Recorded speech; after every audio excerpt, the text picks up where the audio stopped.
Sa femmina partera Nemmus torra da compraggeri in su luogo che da noi c'è una orta.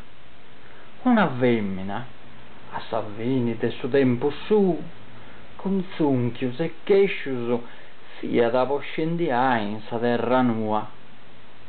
Su popiddu da prega da desivonni a su per su letto o parturiti con proscomoditati.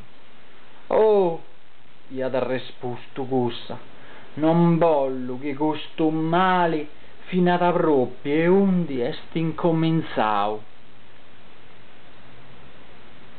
Una favola de Vedro, tradusia de Carlo Sulis, musica filugnana de Elena Ledda, voci Roberto Mura.